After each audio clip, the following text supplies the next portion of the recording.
اس کو تھوڑا سا کنسیڈر کرنا چاہیے تھا, ڈیفر کرنا چاہیے تھا, اور اس کے جس طرح آپ کا سوال ہے مجھے نہیں لگتا کہ اس سے بہت زیادہ کوئی ریاست کو یا اسٹیٹ کو فائدہ ہوگا. امتیاز عالم صاحب, دیکھیے ہر مسلمان عشق رسول کا قائل اور اس میں مسحور رہتا ہے, اور ہمیں اپنے پیغمبر صلی اللہ علیہ وسلم کے ساتھ بہت محبت ہے. انہی کی زندگی ہمارے لیے رہنمائی کا باعث بھی بنتی ہے. ہمیں پڑھایا جاتا تھا کہ کس طرح وہ ایک بڑھیا حضور پہ گند پھینکتی تھی, ایک دن نہ پھینکا تو آپ چلے گئے اس کی خیریت دریافت کرنے, اسے بیمار پایا, اس کے لیے اناج اپنی کمر پہ لاد کر چلے گئے. یہ ہے اسوہ حسنہ, یہ ہے سیرت نبی. جہاں یہ ہو سبق, وہاں کیسے ایک عاشق رسول, اور جہاں قرآن میں ایک حکم ہو کہ ایک بے گناہ کا قتل ساری انسانیت کا قتل ہے, تو میں سمجھتا ہوں کہ یہاں پہ جو معاملہ ہوا, جنہوں نے قادری کو اس راہ پہ لگایا وہ بھی ذمہ دار ہیں. وہ ایک عام سپاہی تھا, اسے کس نے اس راستے پہ لگا دیا کہ وہ قانون کو اپنے ہاتھ میں لے لے.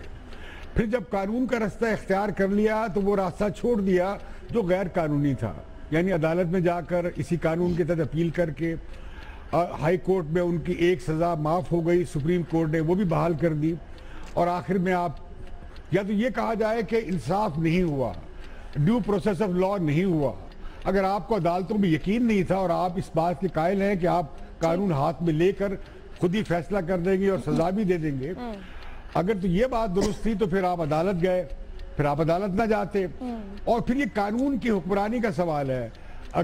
جب حضرت کے زمانے میں ایک قبائل تھے, ان میں لڑائیاں تھیں, ایک گراؤنڈ رول تھا. ہر معاشرے میں گراؤنڈ رول ہوتا ہے کہ اگر ایک قبیلے کے بندے پہ حملہ ہوگا تو دوسرے قبیلے کے لوگ اس کی حفاظت کریں گے. جیسے حضرت جو تھے ان کا تعلق بنو ہاشم سے تھا. اب بنو ہاشم کی وجہ سے حضرت کو بڑا تحفظ ملا, ورنہ ان کے در پہ کتنے لوگ تھے, کتنے دشمن تھے, کتنے مخالف تھے, کفار. تو میں کہنا ہی چاہتا ہوں کہ یہاں سوال یہ ہے کہ آپ, میرے نزدیک آپ جو ہیں وہ قابل گردن ددنی میں ٹھہراتا ہوں, اور آپ کی میں گردن اڑا دوں اور آپ میرے بارے میں سمجھیں تو معاشرے میں انتشار پھیلے گا اور کوئی کسی سے محفوظ نہیں رہے گا. کون فیصلہ کرے گا اس بات کا؟ اگر یہ بات ہوتی تو اسلام کے زمانے میں کیوں عدالتیں بنی اور خلیفہ کو کیوں عدالتیں طلب کرتی تھی؟ تو میں یہ کہنا چاہتا ہوں کہ یہ سوال قانون کی حکمرانی کا ہے.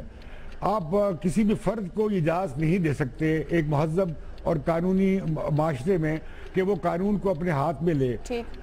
تو یا تو ہم جنگل کا قانون لے آئے, یا جو قانون ہے اسے قبول کریں. اور اگر قانون کا راستہ اختیار کیا گیا اور انصاف ملا اور تو اسے قبول کرنا چاہیے. نہ یہ خوشی کا دن ہے کیونکہ ایک شخص کو پھانسی لگی ہے اور اس کے بہت چاہنے والے ہیں, اور نہ ہی یہ ہمیں یہ بات وقت کم رہ گیا. جی بس میری بات یہی تھی. میرا خیال ہے میں اس کا جواب دوں گا, برداشت نہیں کرے گی, نہیں کرنا چاہیے. کرے گی نہیں کرے گی مجھے معلوم نہیں, برداشت کرنا نہیں چاہیے. سلیم صافی صاحب. عائشہ, میں ایک ہفتے بعد آپ کے اس سوال کا جواب دینے کے قابل ہو سکوں گا, کیونکہ ایک تو یہ دیکھنا ہوگا کہ اگر تو جن لوگوں نے ان کو اس رستے پہ لگایا ان کے خلاف کارروائی ہوئی. کیپٹن صفدر صاحب جو کہ رکن قومی اسمبلی ہے اور وزیر اعظم کے داماد بھی ہیں, انہوں نے ان کے حق میں جو تقریر کی ہے اس کی ویڈیو اویلیبل ہے, پوری دنیا میں تقسیم ہو رہی ہے. اگر ان کے خلاف کارروائی ہوئی اور آج غائبانہ جنازے پڑھنے والے سیاسی لیڈروں کے خلاف کارروائی ہوئی تو پھر میرا جواب ہاں میں ہوگا. اگر نہیں, کیپٹن صفدر کو کچھ نہیں کہا جاتا, ان لوگوں کو کچھ نہیں کہا جاتا, تو پھر میرا جواب نہیں میں ہوگا. اس لیے ابھی میں ہاں نہیں میں کوئی آپشن نہیں دیتا. ٹھیک ہے. رپورٹ کارڈ کے آخری سوال کے جواب میں آپ دیکھ سکتے ہیں 3 ہاں کے آپشن ہیں. مظہر صاحب کا نا کا آپشن, اور صافی صاحب کہہ رہے ہیں وہ ایک ہفتے بعد. انہوں نے لاجک ساتھ دے دیا ہے کہ پھر وہ فیصلہ کریں گے کہ ہاں کا جواب بنتا ہے یا نہیں کا. آج کا پروگرام آپ نے دیکھا, اہم ایشوز پر کی رائے جانی. اپنا فیڈ بیک, اپنی رائے آپ ہمیں بھیج سکتے ہیں. مجھے اجازت دیجیے, اللہ حافظ.